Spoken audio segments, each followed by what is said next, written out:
right, good afternoon, everyone. Welcome to the CRF's National Anti-Racism Fund information session. Thank you for making the time to join us today for this information session. We're so glad that you've joined us. My name is Shannon Ryan, and I'm the Director of Community Investment here at the CRF, which means I have the privilege of working with our incredible granting team to manage our grants programs, which includes the National Anti-Racism Fund, otherwise known as NARF.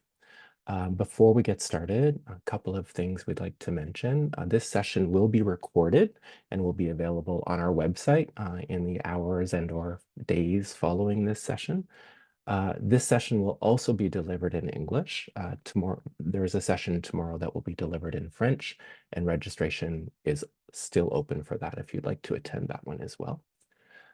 Before we start as well, I would love to introduce my incredible colleagues on the community investment team, including our two partnership managers, Leon and Sharon, and our associate director, Ibrahima. And we'll also invite Rosalind, one of our regional coordinators, to introduce herself as well. So maybe we can start with Sharon. Sharon, if you could introduce yourself. Hi everyone, my name is Sharon. I'm one of the partnership managers, part of the community investment team at the CRF. Thanks, Sharon. And we'll move to Leon. Hello, everyone. I'm Leonce Norwege, also a partnerships manager at the CRR. Thank you, Happy to be here. And Ibrahima. Hello, everyone. I'm Ibrahima Gay. I'm the Associate Director of Community Investment and working with these wonderful people to deliver the granting program. Welcome. Thank you. Thank you, Ibrahima. And last but not least, one of our amazing regional coordinators, Rosalind. Rosalind? And you're muted, Rosalind? Hi, everyone. Sorry about that. I'm Rosalind Kang. I'm the Western Regional Coordinator for the Canadian Race Relations Foundation. It was bound to happen. We got it out of the way, so we're good. We are missing a member of our team who is ill today, the incredible Alberta, who supports the administration on our team. She's the person that answers all of your emails to the grants inbox and supports with contracting. Again, unfortunately, she's not able to join us because of illness, but she's with us in spirit for sure.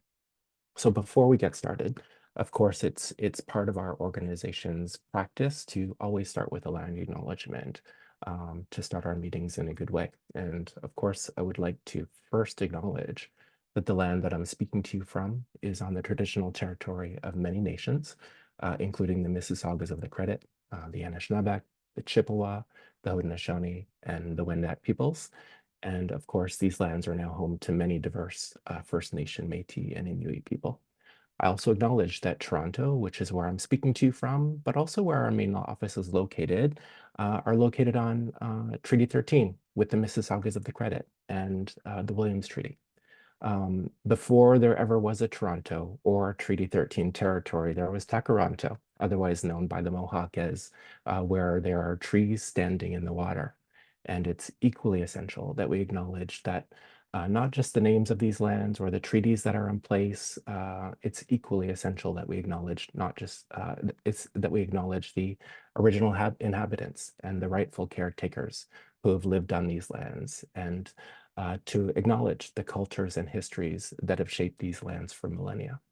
More recently, I would say these lands have been shaped by histories of colonization and dehumanization, and hopefully there will be a future where these lands are shaped by commitments to justice and liberation and celebrations of the contributions and wisdoms of the Indigenous people who live on these lands. As this is a meeting of people who are living on many different lands, it's also essential that we acknowledge the many, many, many First Nation, Métis, and Inuit people living on them. Of course, we acknowledge the traditional caretakers on these lands who are living from coast to coast to coast, and the many distinct groups of Indigenous people, each with their own language and customs and territories, from the Hatla'Detche in the north to the Heshkwit on the west coast, to the Beothuk in the east, to the Algonquin, the Anishinaabe, the Nishkandaga, the Potawatomi, the Huron-Wendat, the Haudenosaunee, and so many others that have called these lands home for tens of thousands of years. Of course, while we acknowledge the traditional stewards of these lands, we should also take a moment to acknowledge the Indigenous elders and leaders and knowledge carriers who may be on this call today and who also support the work of the CRF. We're, of course, very grateful to be working with them and to be living and working on these lands with you. Again, I'm really happy to start off our meeting today and to welcome you all into our space. We're always very excited to talk about NARF and to tell you a little bit more about this amazing program. Of course, our goal today is to share with our prospective grantees more information about the National Anti-Racism Fund and Event and Youth Initiative stream. We want you to leave this session having learned a little bit more about the requirements of NARF events and youth funding, about our goals to deepen. Our goal is also to deepen your understanding of our funding requirements and ultimately to support the submission of strong applications that meet our funding criteria. We'll be covering a lot today. Of course, we'll be talking about the purpose of NARF. We'll be talking about the themes and objectives of NARF and some of the results that we're looking through NARF funding. We'll talk about the details of the funding and eligibility. We'll review the application process and also end with an overview of the types of support you can receive from us before we move on to our Q&A. We'll be reviewing the objectives of NARF for about the first 30 minutes of the meeting, and then we'll be doing a Q&A for the last 30 minutes of the meeting. So we'll be with you for about an hour. Of course, we want to hear your questions today, so please submit your questions using the Q&A button on the bottom of the screen. We will be sorting through these questions throughout the session, and we'll address most of them in our last 30 minutes, again, as I said. Given that there are almost 100 people on this call today, I don't think that we'll be getting to all of the questions today, unfortunately. Some of them we'll answer live in the Q&A box, others we will speak to, but also if there are questions that we don't get to and you're leaving the sessions with questions unanswered, you've always got the option to email us at the grants@CRF inbox, and we will respond in due course to your questions. I also note that the deck from today's session will be sent to all of you following today's information session, and you will receive it in your inbox. Next slide, please. I'm going to talk a little bit about the purpose of NARF and a little bit about the role of CRF before I pass it on to Rosalind.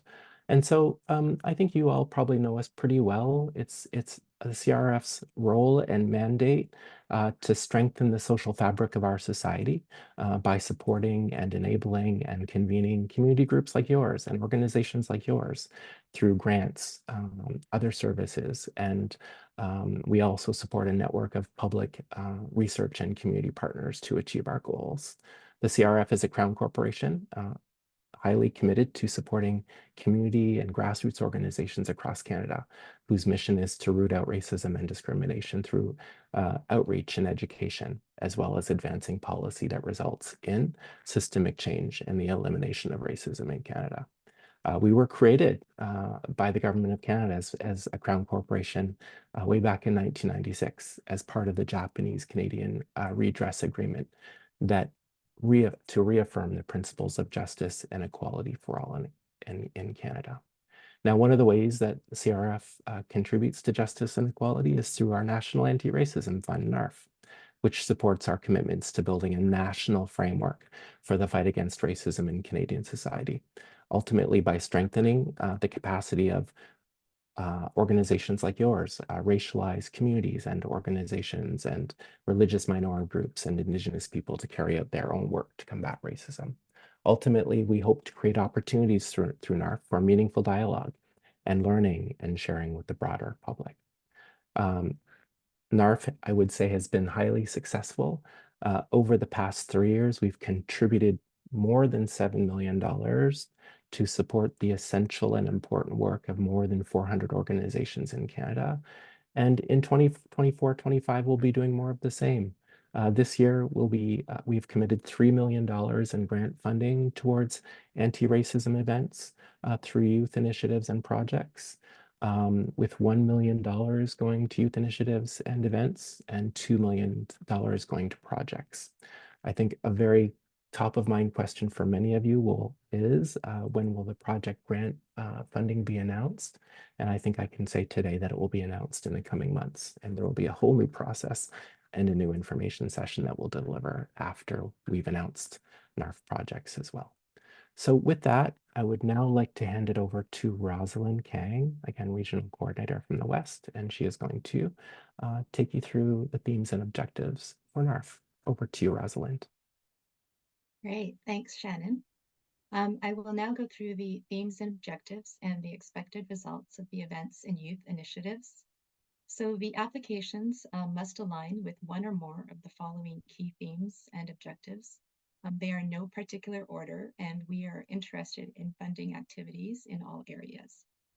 So these include systemic racial barriers, reducing barriers to inclusion by addressing systemic racism in the sectors of education, healthcare, justice, public service, employment, and public life.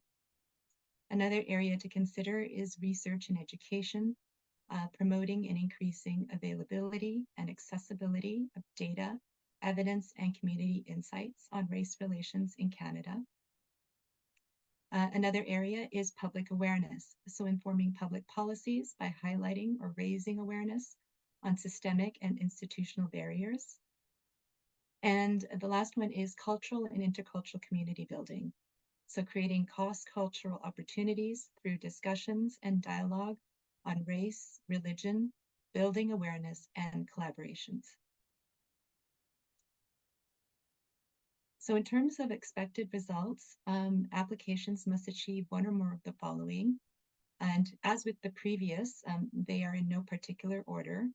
They include increasing public awareness of public policy issues related to race relations, anti-racism or anti-hate, nationally, regionally, or locally, increasing public awareness of Canada's cultural diversity, increasing awareness of factors such as race, culture, ethnicity, or religion that may be hindering full participation of the entire Canadian population in society and the economy. And last but not least, increasing knowledge and capacity within communities to address racism and discrimination. I'll now pass it over to Leandra. Thanks, Rosalind. For the events and youth initiatives funding stream, I will walk you through some definitions and examples of each, starting with events. Events are community-based, planned public, social, and/or learning occasions and activities relating to the themes and objectives of NARF. Formats can include conferences, summits, workshops, galas, festivals, exhibits, and reconciliation or intercultural activities. Youth initiatives are projects that are youth-led or focused on youth. Youth are defined as persons below the age of 30. Formats similarly can include conferences, summits, workshop, galas, festivals, exhibits, and reconciliation or intercultural activities. And just to provide an example, last year we funded a Walk for Reconciliation in Saskatoon and an Indigenous pre-training ethics workshop in British Columbia. And this is just one of many events or initiatives that we were able to fund, and you can see others on our website. Now, over to the application details. When it comes to who's eligible, we have a list here on screen, including Canadian registered charities as recognized by the CRA and Canadian nonprofit organizations and associations. We have First Nations, Inuit, and Métis organizations, Canadian non-federal public institutions such as municipalities, provincial institutions, Board of Education, schools, colleges and universities as well. We have grassroots and recognized student groups, as well as labor organizations. Since this question came up a lot last round, we want to emphasize that grassroots community groups and student groups can apply to the events and youth initiatives stream. These groups are not required to have charitable status. However, they will need credibility within their community. Additionally, a trusteeship may be required at the contracting stage, depending on the organization's financial capacity. But this will be done on a case-by-case basis. Regarding funding amount and funding conditions, we will have $1 million available for this stream, and applicants can apply for a maximum of $10,000. Only one application is permitted for this stream, and if you currently have a grant open with us, you are still eligible to apply for this grant, but it needs to be a completely separate idea. Additionally, if successful in your application, you can expect to receive 80% of the funds upon signing your contract, followed by 20% after submitting your final report. All right, so for eligible expenses versus ineligible expenses, on the screen, there's a couple of examples which include personnel and staffing costs, program costs as well, for eligible expenses, which may include honoraria, venue expenses, and more.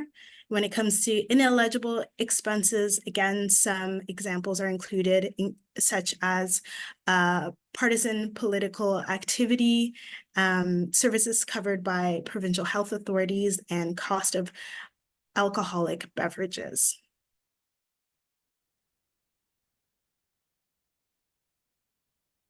And then for the application deadline, applicants will have one opportunity to submit their event and youth initiative applications. The funding cycle will run from June 6th to July 31st, 2024. And this will be for events taking place between September 15th and June 30th of next year. And then for the event and youth initiative completion date, all events or youth initiative activities must be completed no later than June 30th, 2025.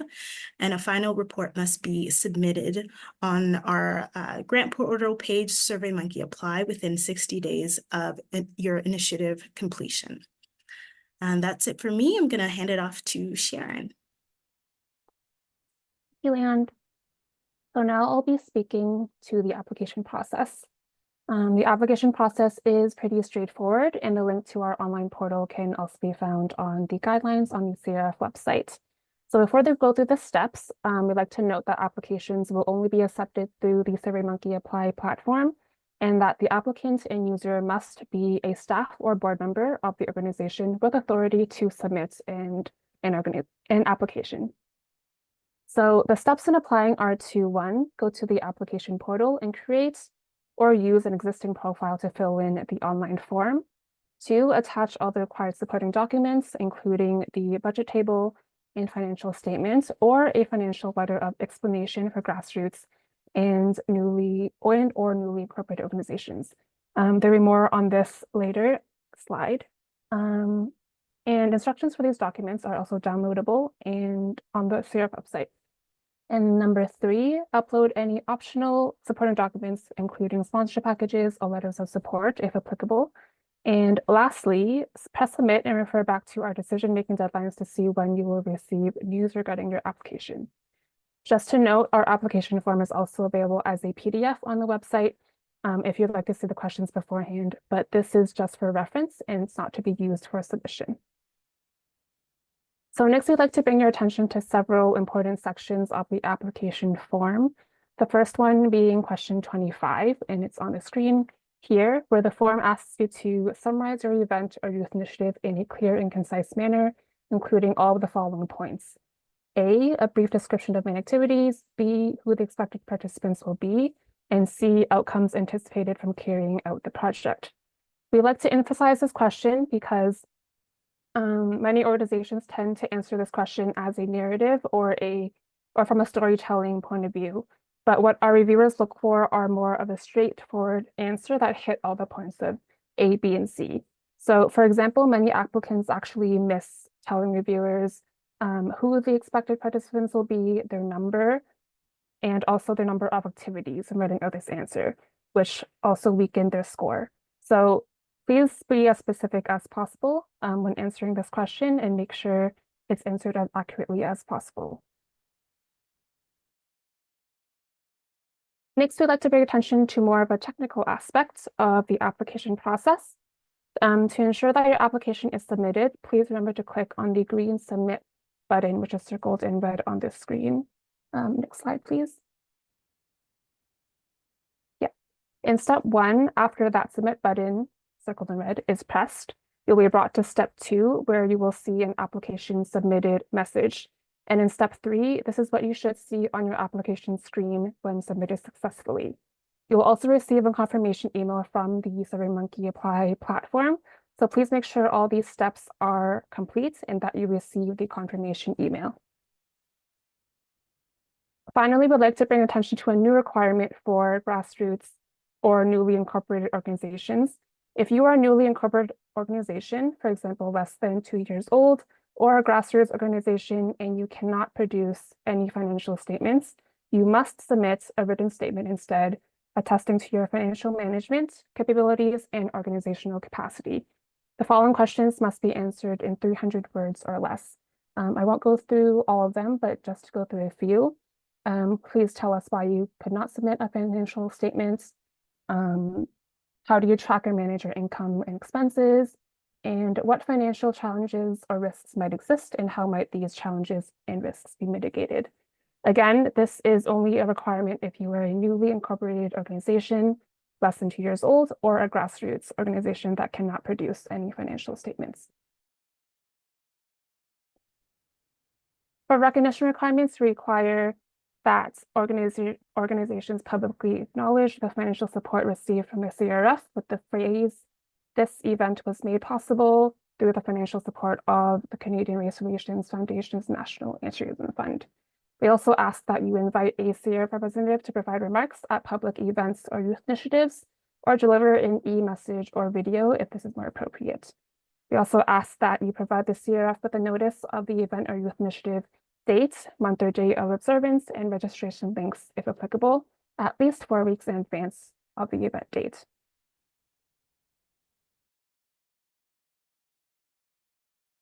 Next, I will talk about the evaluation process for applications. The following criteria will be used to evaluate all eligible applications, and these are alignment with program themes and objectives, achievement of one or more of the expected results, which were in an earlier slide, demonstration of the experience, human and financial resources, governance structure, and capacity to successfully carry out the project based on past experience, demonstration of need within the local, regional, and/or national context, and that the proposed budget is detailed, reasonable, balanced, and takes into consideration the efficient and effective use of funds, and must indicate if the project can continue even if CRF was only able to allocate partial funding. Along with these criteria, we are also working to ensure a well-rounded mix of events and youth initiatives in terms of geography, language, and other factors as well. We also want to note here that we receive way more applications than the funds we give out. And to illustrate, our most recent events and youth streams maximum available funding was also $1 million, but we received over $11 million in funding requests. This is to say that our funding is competitive, and based on the number of applications received this round, we may only be able to fund a fraction of them. I'd now like to take some time to introduce CRF's regional coordinators and program manager on the screen here. Some of them are also in the room with us today. From left to right, Narges is our programs manager based in Quebec. Kevin is our regional coordinator based in Atlantic Canada. Rosalind, as you mentioned earlier, is our regional coordinator based in Western Canada. And Zara is our regional coordinator based in British Columbia, Yukon, and Northwest Territories. In the coming weeks, we are also expecting a regional coordinator to be hired for Ontario. And the role of these wonderful individuals is to monitor successful applicants for their region after the contracting stage is complete.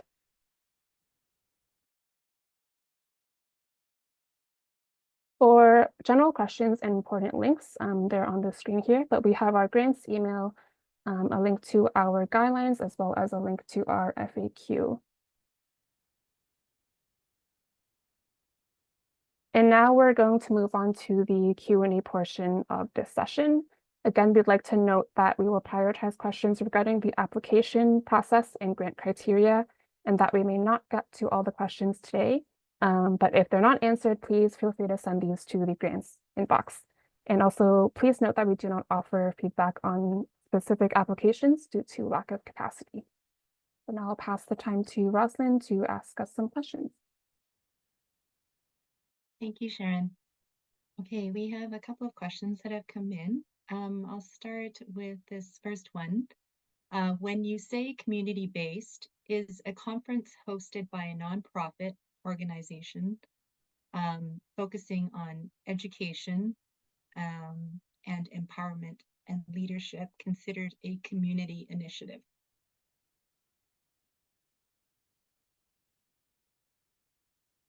I can jump in for that one. So in terms of it being a nonprofit focused on sort of what I'm seeing, community focused projects, nonprofits are eligible to apply. So you would still be eligible to apply, but take a look at our guidelines to see whether the expectations, the themes, and so on and so forth align with what we're trying to achieve with NARV. So as long as there is an alignment there, for sure, we would encourage you to apply. Great, thank you. The second question I have is for student groups, do they also have to be a nonprofit, or does being a student group recognized by their university students union suffice?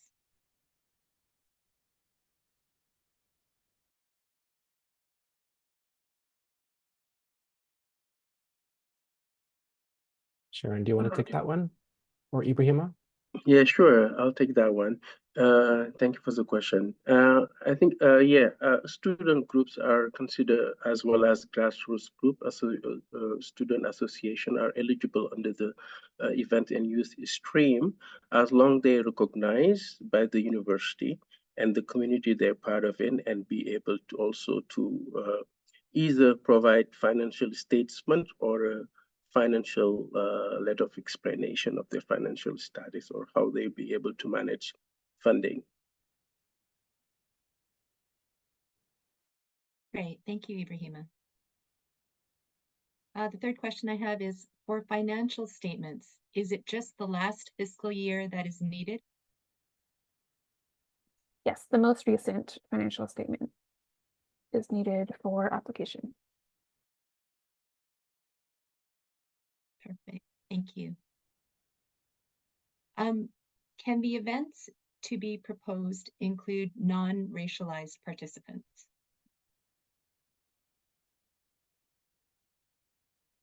Yes, the events attendees can include everyone. Of course, it is for the public to be attended. Non-racialized are welcome to racialize workshops or events, because we need that community collaboration, whether you racialize or not racialize. So of course. Just to add to that answer, there's questions in the application form which will ask what community groups are involved, how they will be involved, or who you plan to reach out to. So you can explain that in more detail then as well. Thank you. There's a question on, we are currently engaged in a project which falls under the Ethnocultural and Anti-Racism Grant Program in collaboration with Immigration and Multiculturalism. And it ends in July 31st of this year. Are we eligible to the current grant of CRF National Anti-Racism Fund?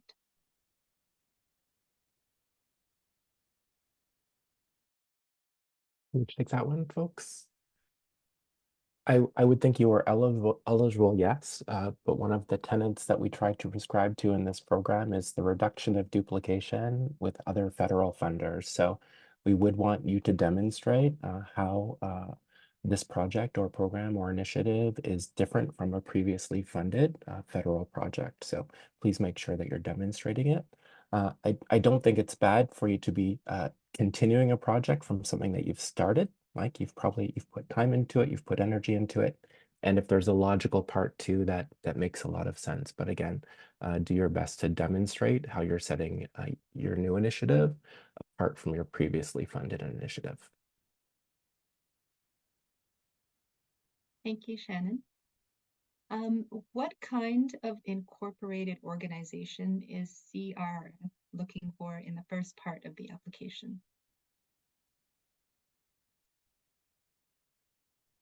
So we recognize that there are a number of jurisdictions in which nonprofit organizations can be incorporated, whether it's provincially incorporated or federally incorporated, both are eligible. Of course, the test is that you are a nonprofit organization, not a privately incorporated corporation. Great, thank you.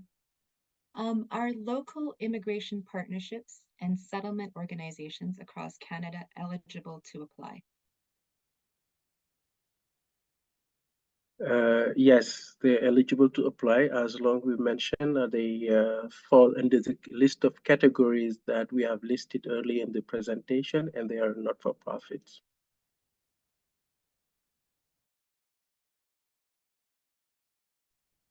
Okay.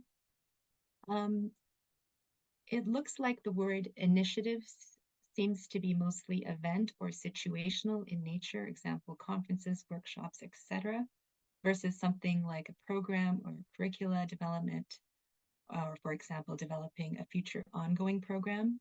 Is that a correct read? If I can clarify a bit, when we talk about initiative, we're talking about, we're missing, as we mentioned, youth initiatives. So those initiatives can be the same as the example you've provided in your questions. So now initiative can be can be an event, can be a workshop, can be a curriculum development activity, can be a student celebration of Black History Month, and it can be anything, but as long that initiative is led by youth or for youth specific, that's what we meant by youth initiative.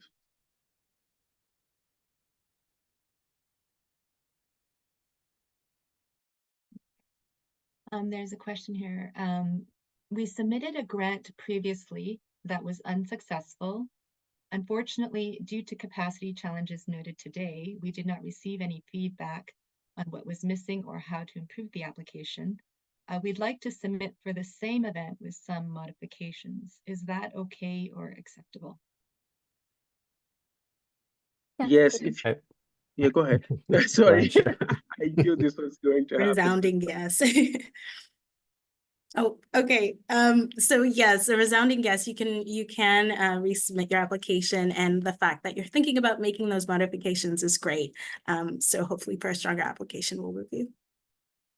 I think the only thing I'd add to that, thanks, Leon, is please pay special attention to question 25.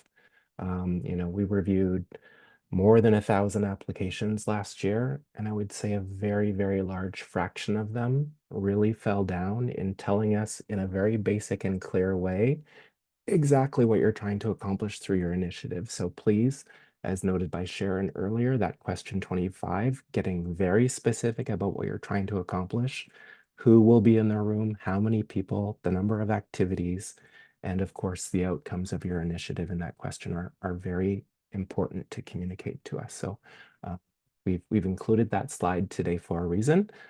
And if there's one thing you want to improve from last year's application, it is probably that question.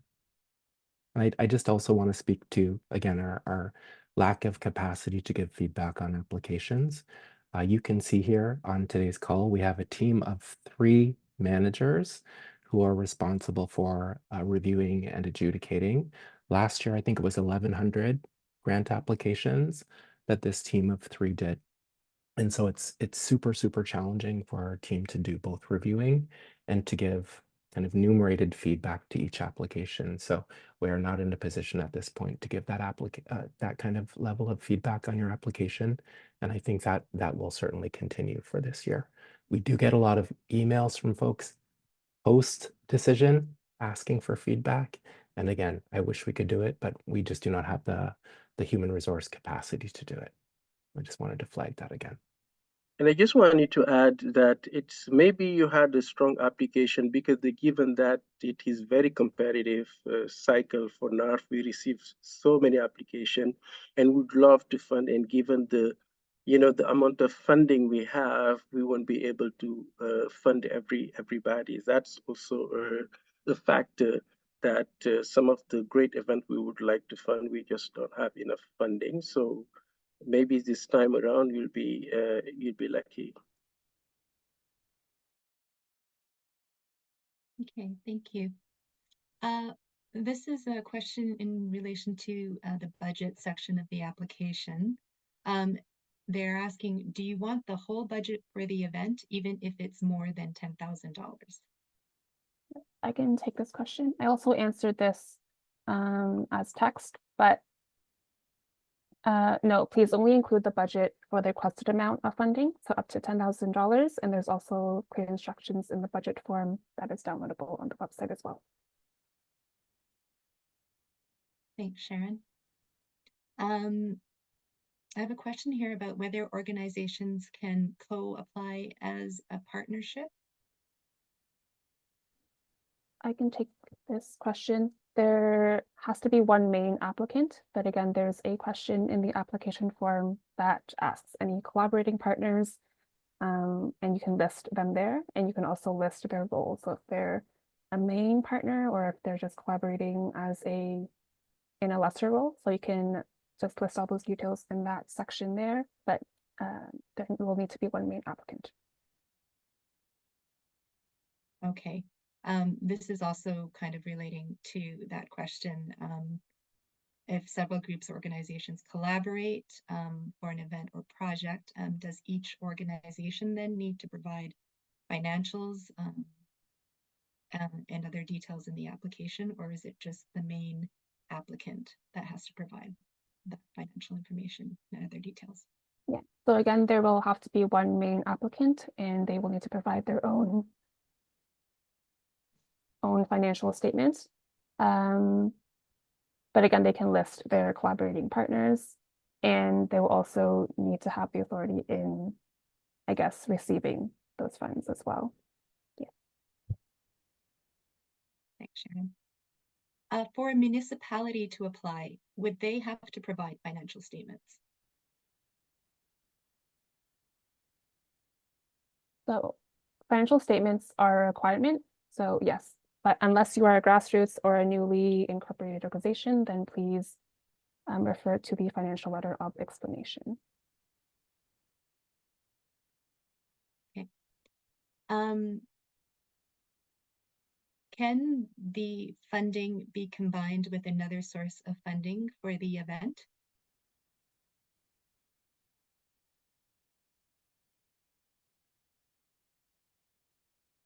Yes. Oh yeah, go ahead. Go ahead, Sharon.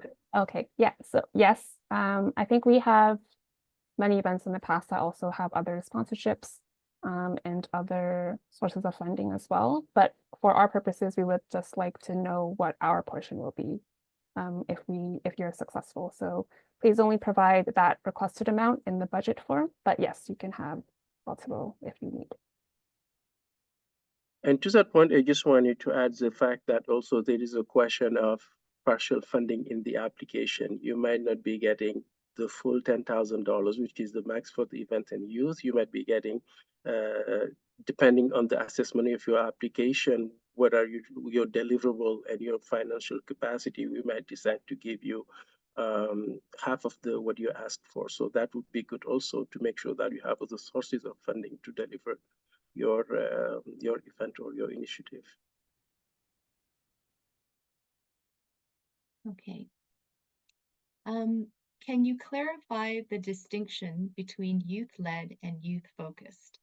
For example, if a project is led by adults in an organization but ultimately will benefit youth, is that eligible or considered a youth initiative? Yeah, I can take this.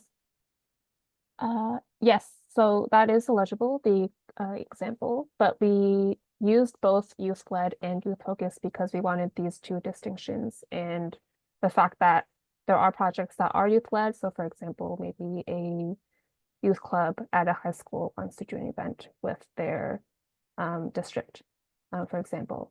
But it can also be youth-focused. So for example, adult-led camps or adult-led workshops, but will benefit youth. So these are both eligible. And that is a distinction, but they're both eligible. Great, thank you. Can a collaborating partner's financial statements be submitted in lieu of the main applicant's financial statement?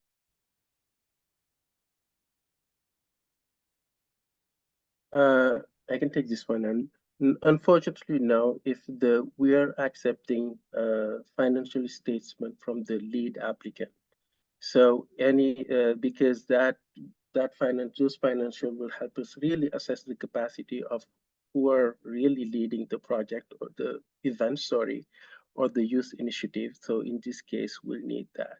So, but there is a question that Sharon mentioned that where you can list who you're collaborating with and what their role in delivering or in implementing the events or the initiative. But we accept only the lead applicant's financial information for this stream.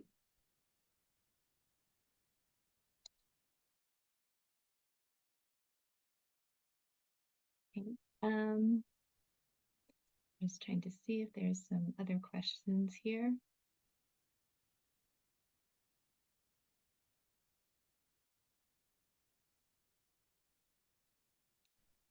There's a question about the reporting template. If we would be providing a reporting template or a report template.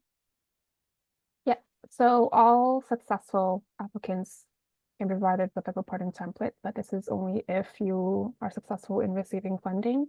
But this is not for the general public. So there is a reporting template, but only for the successful applicants. I also see a question here. Is this fund solely for youth activities or initiatives? So maybe we could clarify the difference between the events and the youth initiatives.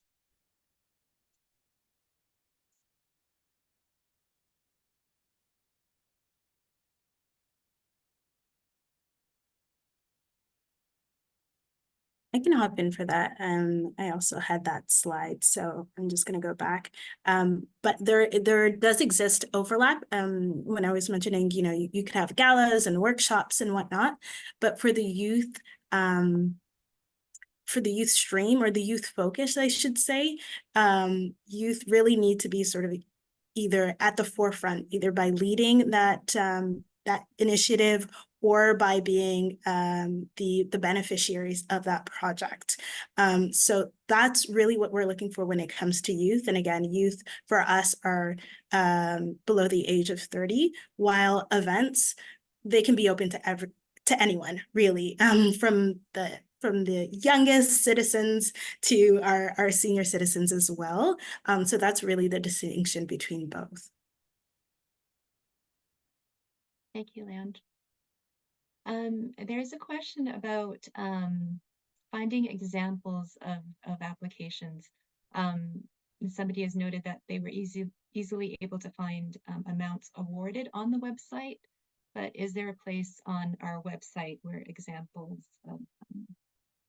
of applications, or I'm assuming that they might be looking for the ones that have been awarded are listed?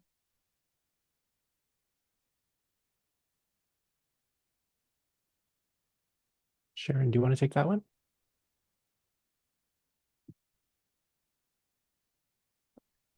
I believe there are examples on the website, actually. So we can send that along with the presentation deck afterwards as a link if that works. But yes, there is a resource on the website for past events that we funded. Yeah, just to be clear here, yeah, we do indeed have a list of everything that we funded in the past year. The most recent lists include organization name, the amount received, and the size of the grant.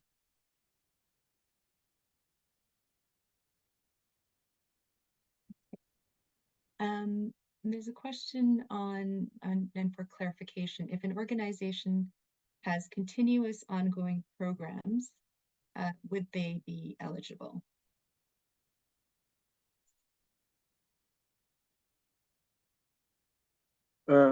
These funds are not really for capacity building, unfortunately.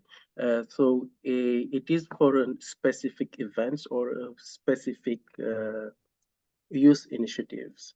So it can't be your day-to-day operational. That's not the aim and the objective of the National Anti-Racism Fund. So, I mean, you can host an event that is really aligned with what you do, but we won't be able to provide funding for you to do capacity building or to run your activities on a daily or on a monthly basis, but it has to be a specific event that is related to, that is aligned with the objective and aim to achieve one or more of the expected result that was listed at the start of the webinar. Okay, thank you for that, Ibrahima. If an organization received a NARF grant during the last round of applications and are applying again this time, do they need to apply for something totally different, or can they apply to deliver a similar event or initiative? And does it have to be to a different group or audience? I can answer this one. If the grant has closed, you can certainly put forth a new application that may focus on maybe the same demographic. But if the grant is still open with us and you still have, activities and final reports, etc., then we would be looking for a totally different idea for you to submit.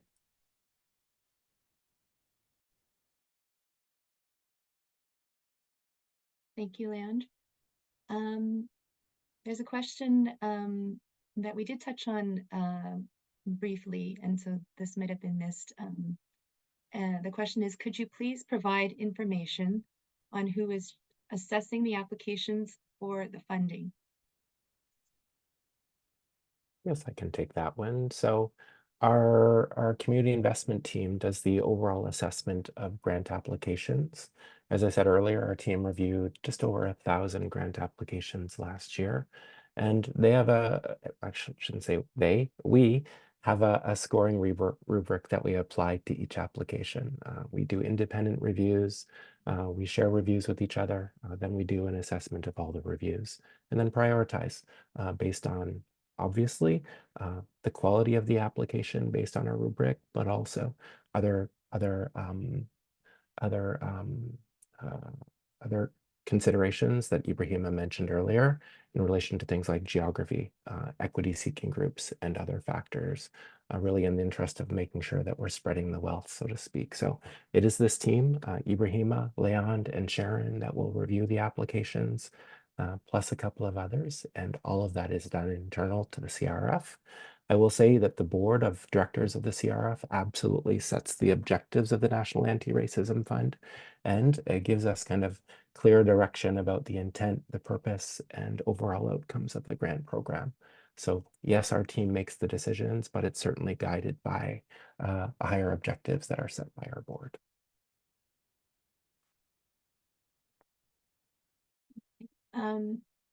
Another question is, will programming for youth, for example, a 14-week programming, be eligible to apply?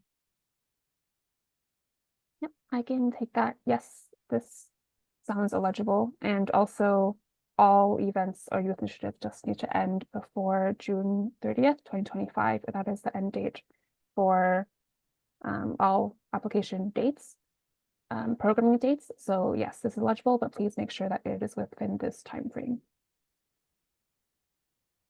Okay.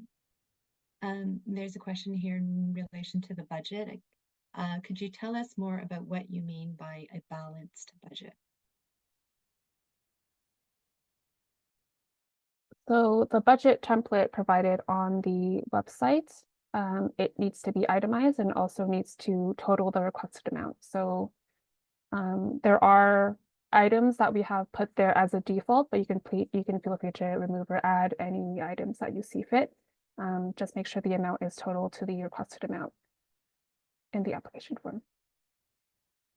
And to add to that, I would just like make sure that your deliverable reflect your budget, because whatever you said you'll be delivering in that first question, your activities, and then we go to the budget line, we do something very different. That's go to you'll score low on the budget, because we look at the deliverable and also the request items in the budget. So you feel free to edit that the budget template as you see fit, but make sure it aligns with your deliverable.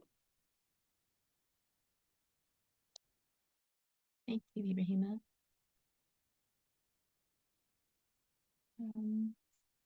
Just seeing if there are additional questions. Oh, I do see one more. What type of support material or letters are required? Is there a checklist?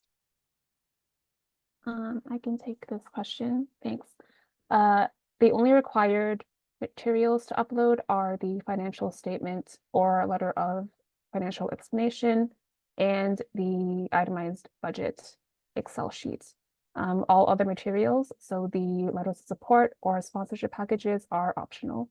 And there is a checklist on the application form when you go into the portal. You just need to check off which documents that you'd like to upload.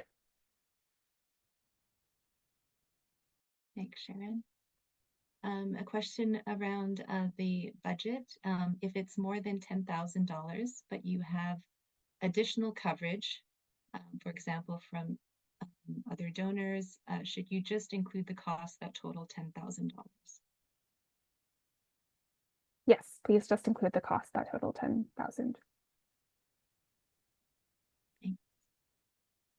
I know this. There's a question this was covered earlier, but maybe we can reiterate again. Are there plans to open the project's grant stream this year? Absolutely. I would say timing to be determined, but we expect it to be announced in the coming few months. As I said earlier, we'll be committing about $2 million this year to NARF projects. And as you guys might recall from last year's process, those are grants of up to about $100,000 per year. So please watch for news. We'll be making an announcement in our newsletter. And of course, we'll be sharing further information in terms of application, information sessions, etc. again in the coming months. And that actually feels like a good question to close on, since it's so future forward looking. Yeah, and I don't think we have, I don't see any other questions.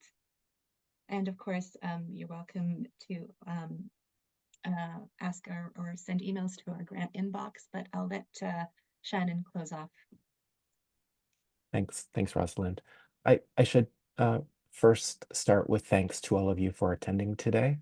You know, you guys make NARF possible, right? So when I reflect on the past year that we've just experienced with NARF, you know, we funded, I think, about 150 events and youth initiatives, and it's almost daily that we hear about the successful projects that the CRF is delivering through NARF. And I want to thank you all for your participation in this program, and thank you all for the important and impactful and essential anti-racism program that you're all delivering. I wouldn't say for us, but I would say with us. We really appreciate your participation, not just in today's session, but in the delivery of NARF programming. We owe you a huge debt of gratitude for sure. I also, of course, need to offer a huge thanks to Sharon and Leon, who are our two leads on NARF events and youth this year, for bringing us to today's session, coordinating today's session, and to making sure that we're prepared to answer all of your incredible questions. So Leon, Sharon, well done. Ibrahima and Alberta, who's not here today, and Rosalind and all of our other regional coordinators, a big thanks to you all as well for the many supports that you offer NARF. We also have one of our chief of staff on the call, Saswati, who's also so essential in the delivery of NARF. And I just want to call her out and recognize her important contributions to this program as well. So Again, thank you all for joining us today. As we said, this session is being recorded and will be placed on our website in very short order. So please take a look if you need to revisit any questions or require further information about NARF events and youth. And again, as Rosalind said, if you have questions, our grants inbox is always open to you. So please use that as you need to. Again, thank you very much and have a great day.